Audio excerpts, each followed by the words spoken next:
Hey guys, and welcome to an epic showdown. I'm a Rubber Duck of War, and today I'm going to be taking charge of the forces of Grand Cathay against the evil and ruinous powers of Khorne. Should be a good fun game. I'm going for yet another themed build. Really enjoying themed builds when I've been doing land battles, and I'm having quite a lot of fun doing so.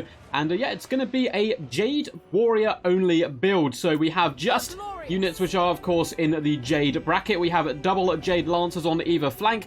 Their main job is going to be used defensively. I'm not really looking to whip around the flanks of my opponent that aggressively. Their job is to sit back and protect my damage dealers, and they come in the form of crossbowmen hidden here in the middle. But 1, 2, 3, 4, 5 units of Jade Warrior crossbowmen. No need for shields today. We are up against Khorne. I'm not expecting many long-range adversaries. So getting a little bit cheaper certainly helps. They've also got in a relatively tight formation, enabling them to turn quickly. The downside for this, of course, is enemy range as well as artillery will really do some big damage upon them. But against Khorne, we're not expecting that too much.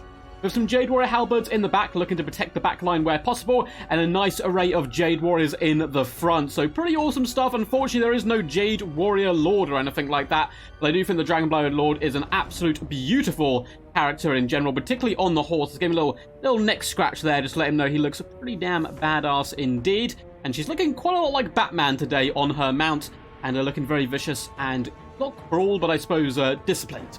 We have Ancestral Warriors as one of our summon units here. We can summon 2 Ancestral Warriors to the battlefield, always useful, and Talons of the Night to help clear out enemy infantry, which I'm expecting quite a chunky amount of. For the forces of Khorne, we do have 2 Chaos Warhounds whipping around the outside. Got some Furies flying high up in the skies who do a rather risky delve into the Jade Warrior crossbowmen, but there's Jade Lancers right nearby who act really quickly, and that's just a dead unit of Furies, so a real big mistake by my opponent off the rip there.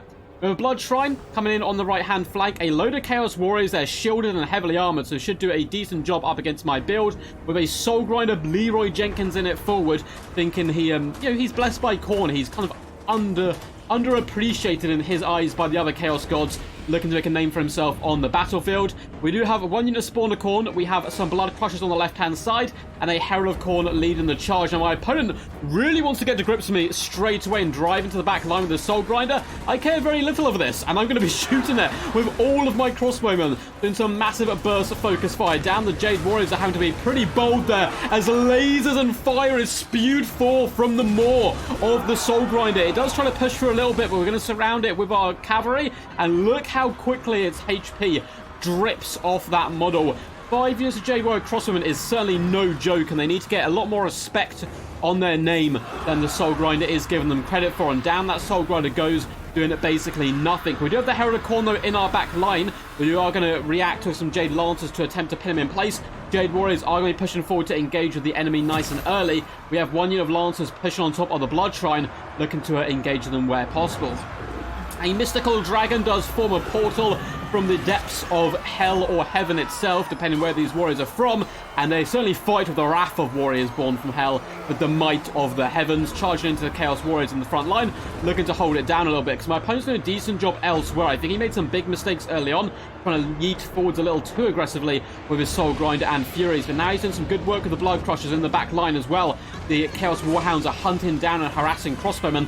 Luckily, I have a bucket tons of Jade Lancers bouncing around and cleaving asunder the doggies, which is a sad day for dog lovers all across the universe. So we have a bit of a texture issue there. I think there's been an update to the game recently. I'll have to verify my game files. We do have Jade Warriors pushing forward, and a nice fire-based crossbowman continuously firing in. The right-hand side's got a little bit messy. We've got some crossbowmen falling back out of this melee. Another unit is still stuck in there at the moment. However, we do have Jade Warrior halberds pounding at the Blood Crushers, trying to pierce that thick armor.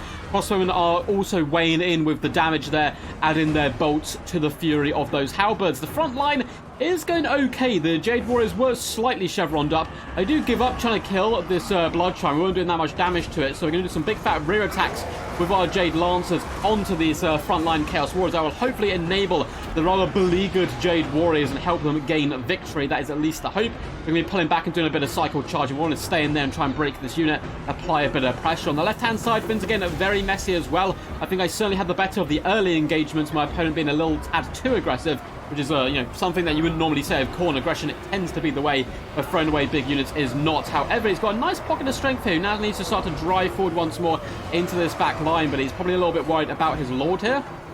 He's pinned in by the mass of our cavalry, and now with the halberds poking him down, jabbing down the beastly. What an image that is. He is surrounded by the might of Grand Cathay, and Grand Cathay shall show him no mercy as he tries to drag himself to freedom. Crossbowmen no longer doing focus fire. We've split the fight a little bit, attempting to actually win the frontline engagement as well by applying a little bit of pressure with our crossbowmen there.